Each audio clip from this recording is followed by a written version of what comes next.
নমস্কার, বিবিসিপি ব্রজবাবুর ছোটদের পাঠশালায় শুরু করছি আজকের ভিডিও।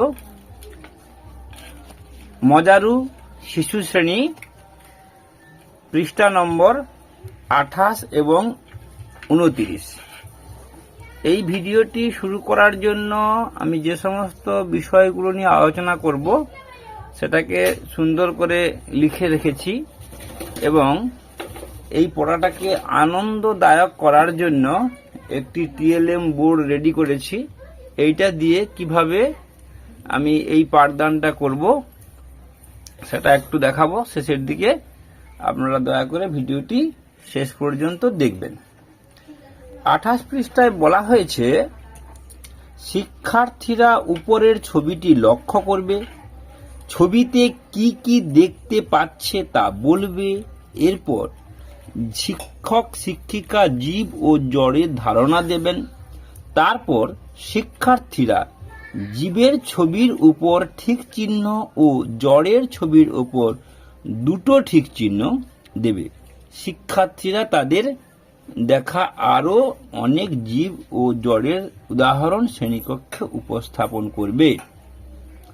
প্রসঙ্গত, বিহানের 38 পৃষ্ঠায় প্রদত্ত জীব জড়ের ছবিটি সম্বন্ধে তারা জানবে। এই বিহানের 38 পৃষ্ঠায় যে ভিডিওটি, যে বিষয়বস্তুটি দেওয়া আছে সেটি নিয়েও আমি দেখাবো। তার আগে আমরা আজকের ভিডিও সম্বন্ধে জেনে নেব।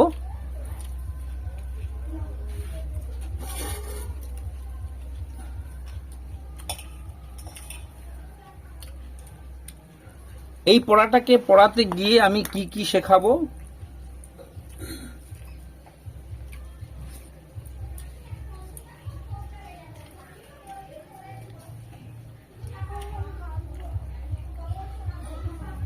বিহানের 38 পৃষ্ঠায় এই ব্যাপারটি লেখা আছে।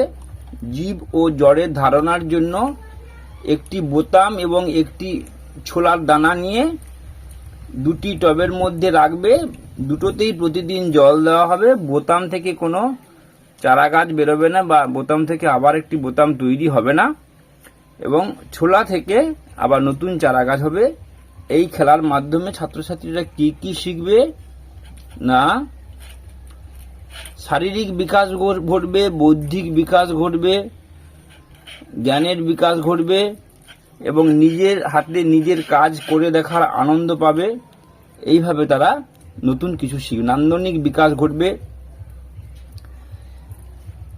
আমি বিহানের 38 পৃষ্ঠা সম্বন্ধে একটুখানি বলে নিলাম, তারপর আমি এই পাঠে চলে যাচ্ছি। এই পাঠ থেকে আমরা জানব জীব ও জড়। জীব বলতে সজীব, এই পার্থক্যটা। এরা কথা বলতে পারে, এরা হাঁটাচলা করতে পারে, এরা খাওয়া দাওয়া করতে পারে, এদেরকে আমরা জীব বলবো।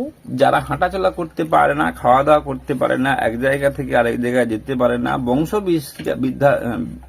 বিস্তার করতে পারে না, তাদেরকে জড় বলবো। আমি এইখান থেকে পাওয়া ছবিগুলো থেকে আমি একটা জীব জড়ের তালিকা করে দিয়েছি এবং এই বানানগুলো ছাত্রছাত্রীদের শেখানোর চেষ্টা করব। জীবের বাবা, মা, মেয়ে এবং কুকুর। জড়ের ক্ষেত্রে দরজা, জানালা, বই, চুড়ি, এই যে হাতে চুড়ি আছে, চুড়ি, দুল, কারণ এই ছোট ছোট জিনিসগুলো ছাত্রছাত্রীদের শেখানোর চেষ্টা করতে হবে।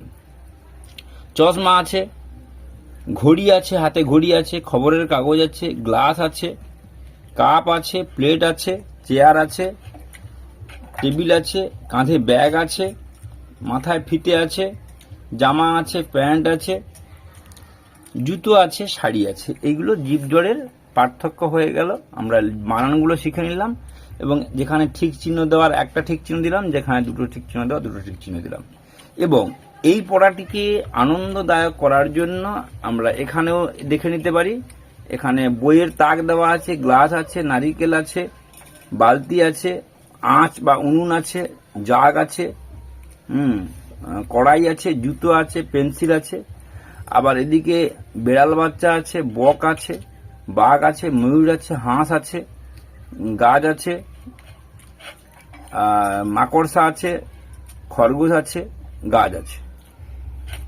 এইভাবে আমরা তাদেরকে জীবজড়ের ধারণা এবং ঠিক চিহ্ন ভুল চিহ্ন দেওয়ার অভ্যাস শেখাবো। বইয়ের ছাড়াও আরো বেশ কিছু উদাহরণ তাদেরকে দেখাবো।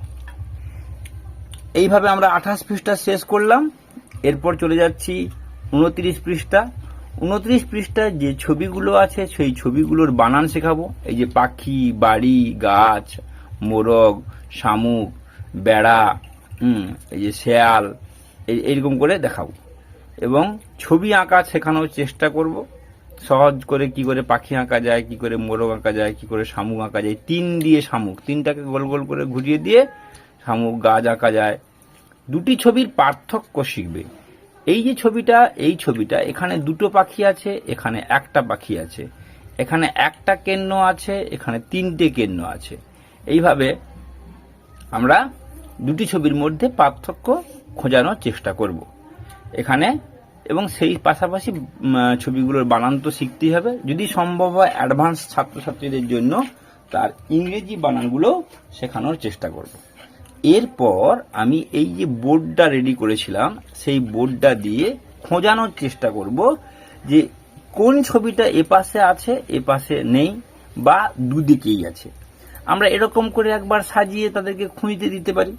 বালতি এখানেও আছে, এখানেও আছে। এইবারে আমি কি করব, এরকম করে একবার জিজ্ঞেস করে নিলাম দুজন ছাত্রকে।